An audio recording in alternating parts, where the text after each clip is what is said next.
इतना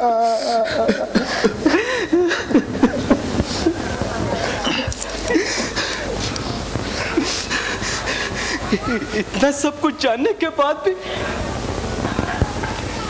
आज भी जब उस वक्त की याद आती है ना तो दिल पसीज जाता है और दिल की गंगा में मोहब्बतों की बाढ़ आ जाती है और औलाद से की नफरतों इसकी तमाम गंदगियों को बहा ले जाती है। हर कदम कदम खुद ब खुद उसके घर की तरह फुटने लगते हैं। आज भी मेरा मन कर रहा है जबकि उसने मुझे और अपनी होने वाली माँ को किडनैप करने की बात कही है। शहाबुद्दीन साहब, किडनैप करने की बात कही है। वहाँ कौन है तेरा जाएगा कहाँ, ले ले घर भर देखना पाएगा कहाँ। वहाँ कौन है तेरा मुसाफिर जाएगा कहाँ, वहाँ कौन है तेरा। नहीं आऊँगा मेरे इसके लिए बोल रहा हूँ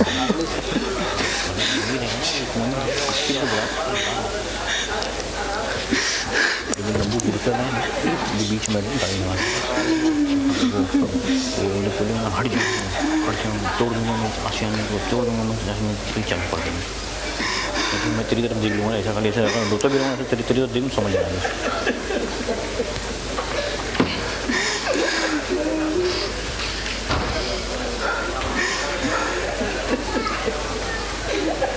खुदा की इस हसीन कायनात के मुख्तलिफ रंग हैं। इसी तरह लोगों की दास्तानें मुख्तलिफ, उसी तरह मेरी दास्तान भी आप लोगों की दास्तान से अलग है।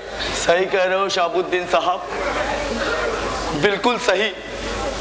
अरे हम सबका मुकद्दर सिया रोशनाई से लिखा हुआ है। आपका भी दर्द ऐसा ही होगा जैसा घनश्याम का है, जैसा मेरा है। आज मैं अपना दर्द भी सुनाऊंगा और हम सब आपका दर्द भी सुनेंगे। आज की शाम को गम के नाम कर देंगे। शहाबुद्दीन साहब सुनाइए ना, शहाबुद्दीन साहब सुनाइए। आज गम के वो अफसाने सुनाओ कि शाम भी गमगीन हो जाए। शर्माइए नहीं शहाबुद्दीन साहब, औलादों की करतूत सुनाने में हम क्यों शर्माए। घबराइए नहीं शहाबुद्दीन साहब, मुहावरा नहीं बल्कि 100% सच कहता हूं मैं कि इस आशियानों के दीवारों के कान नहीं है। यहाँ से कोई रात कोई बात बाहर नहीं जाती। यहाँ से सिर्फ रातदारों की लाशें बाहर जाती है और लाशें या तो कब्र में दफन कर दी जाती है या सुलगती चिता पर जलकर खाक हो जाती है। सुनाइए ना शहाबुद्दीन साहब, सुनाइए, कुछ बताइए अपने बारे में शहाबुद्दीन साहब। गम बयान करने के लिए हौसला चाहिए शहाबुद्दीन साहब, शायद वो हौसला आप जुटा नहीं पा रहे। ये रामदास सही कह रहा है। शायद मेरी दास्तान सुनकर आपका हौसला जरूर बढ़ेगा। तो सुनिए,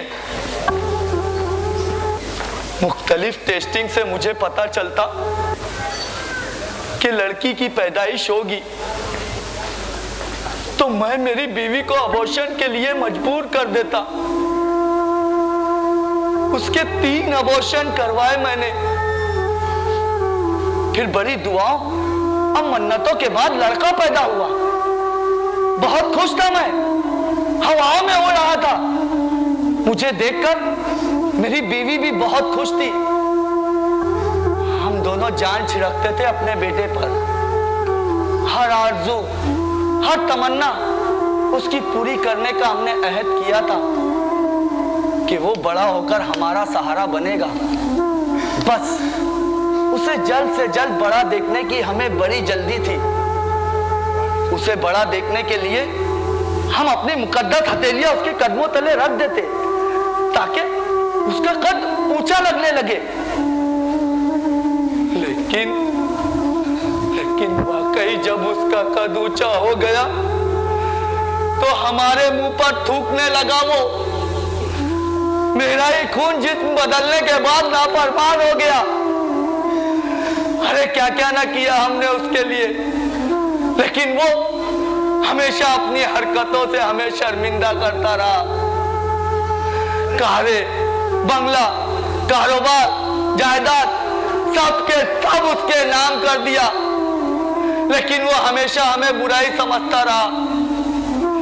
उसकी नजरों में हम कभी अच्छे ना बन सके और कमबख्त हमें बुरा कह कहकर हमसे गिन गिन के फायदे उठाता रहा।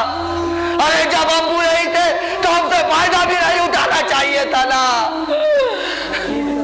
है दुनिया का कैलाश, दुनिया वाले नीम के पेड़ को कड़वा बोलते हैं, लेकिन जरूरत पड़ने पर उसकी जड़ तक नहीं छोड़ते लोग।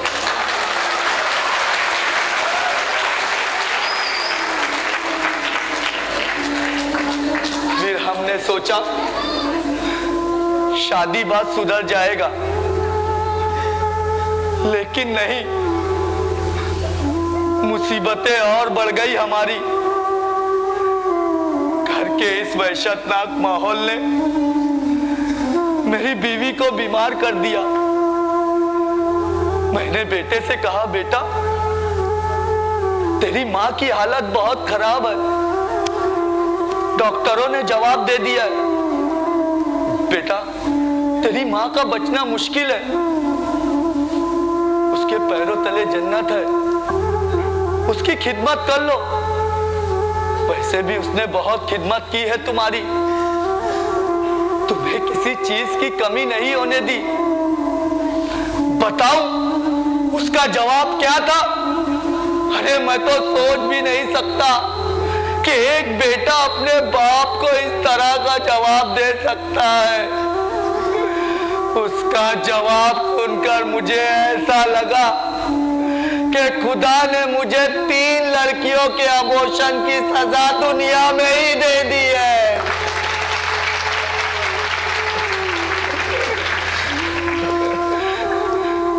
उसका जवाब था कि क्या खिदमत की है माँ ने मेरी, यही ना कि सिर्फ 2 बरस तक मुझे दूध पिलाया बस, बाकी तो सारी उम्र आप चाटते रहे उसे।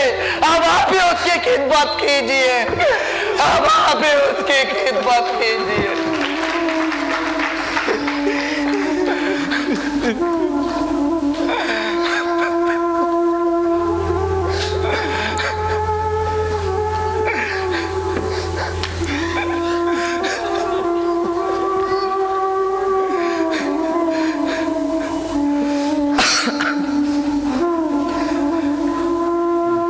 मरने के बाद एक कुत्ता पाल लिया बहू बेटे ने। अब मेरा कमरा उस कुत्ते का हो गया था। ताजा खाना उस कुत्ते को, बासी मुझे, बासी रोटी मुझसे बराबर चबाई नहीं जाती। ये रामदास के पास जो हमाम दस्ता है ना, ये ऐसा मेरे पास भी था। बहू कहती, पान कूट कूट कर तो खा सकते हो, तो रोटी कूट कर क्यों नहीं खा सकते? एक रोज मैं शदीद भूखा था और मौका पाकर कुत्ते का खाना ले लिया।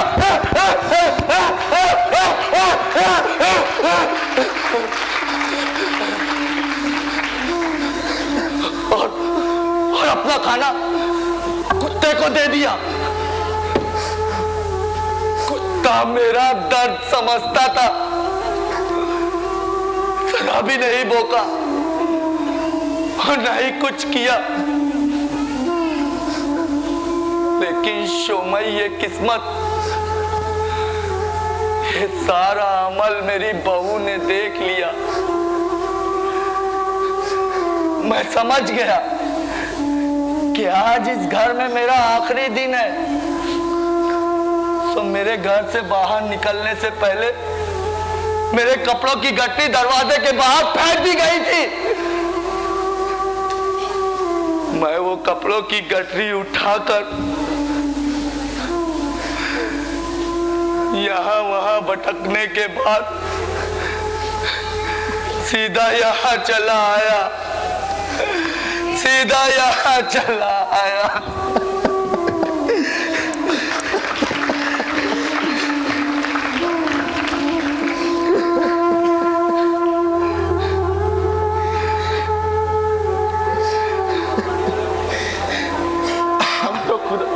हम तो खुदा का शुक्र अदा करते थे कि खुदा ने हमारी गोद में इंसान की जगह फरिश्ता डाल दिया था। अल्लाह जन्नत नसीब करे अरमान को और उसकी माँ को भी। तो क्या वो? हाँ, नहीं है वो इस दुनिया में। बहुत ही नेक, बहुत ही फर्मा बरदार।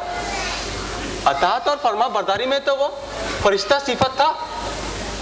सच कहता हूँ मैं, उसकी पैदाइश से उसकी मौत तक मैंने अपनी आंखों से उसका कोई गुनाह कभी देखा ही नहीं। उसकी मौत पर गुनाह लिखने वाला फरिश्ता आसमान पर कोरा कागज लेकर गया होगा। उसे देखकर लगता था कि हमारी तरबियत का हमें पूरा सिला मिला है। जैसा बीज बोया बाग खुदा वैसे ही फसल काटी थी। वालिदैन की खिदमत, हुकूकुल्लाह, हुकूकुल इबाद का ख्याल, तालीम का हुसूल उसकी जिंदगी का नज़्बुल ऐन था। इंजीनियर बन गया था अरमान, कामयाब इंजीनियर। मुख्तलिफ शहरों में बड़े बड़े प्रोजेक्ट भी किए थे उसने। उसका एक दोस्त भी था खिजर, वो भी उसी मिट्टी का बना हुआ था। बचपन से साथ रहे, साथ पढ़े, इंजीनियर बने और एक ही साथ दोनों ने अपना अपना बिजनेस भी शुरू किया और एक ही मंडप में दोनों की शादियां भी हुई। दोनों ने मिलकर ऐसा माहौल बना दिया था घर का कि शैतान की हिम्मत नहीं होती थी हमारे घर की दहलीज पार करने की। बहू, पोते, पोतियां, किसी का मिजाज अलग नहीं था। सबका मुकद्दर एक ही किताब में लिखा हुआ लगता था। एक रोज अरमान जिद करने लगा, चलो कहीं पिकनिक चलते हैं। मैंने कहा आप लोग चले जाओ। बहुत कहने पर आमादा हुआ। खिजर से कह गया, कारोबार संभाल ले, अब्बा के कांधों पर कारोबार का बोझ ना आने दे। बस वो सफर मेरे पूरे परिवार का आखिरी सफर साबित हुआ। एक एक्सीडेंट में सब मारे गए।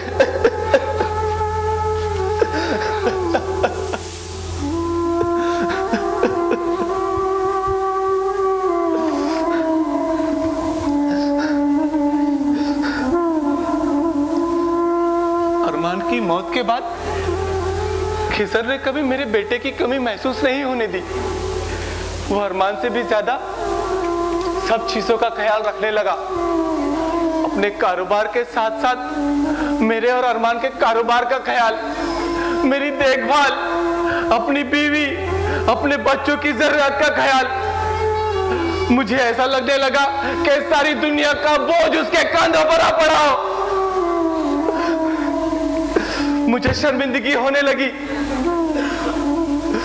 मुझे ऐसा लगने लगा मैं बोझ बन गया हूं किधर पर। मैंने उसे बारहा समझाया, मगर वो ये सब करने को अपनी शहादत समझता था। ना जाने किस घड़ी मैंने क्या सोचकर ये फैसला कर लिया घर छोड़ने का। जायदाद, कारोबार सब खिजर के नाम वसीयत कर दी और चंद लाख रुपए बैग में डालकर निकल पड़ा।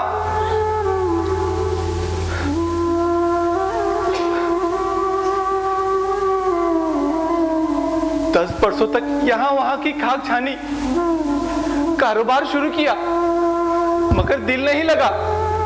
बंद कर दिया कारोबार। दुनिया से दिल बेजार हो गया था। जिंदगी अपने कदमों पर उठाकर यहाँ ले आई। यहाँ आने के बाद भी मुझे महसूस हुआ कि मैं उस पर भी बोझ हूं जिसका ये आशियाना है। कई बार कदम घर की तरफ बढ़े, मगर ये आशियाना है जो रोक लेता है। आप लोगों का भी मन करता होगा अपनी औलाद से मिलने का, मगर होता जा रहा है। ये आशियाने हमें और हमारी औलादे के दरमियान मोहब्बत का मौका नहीं देते।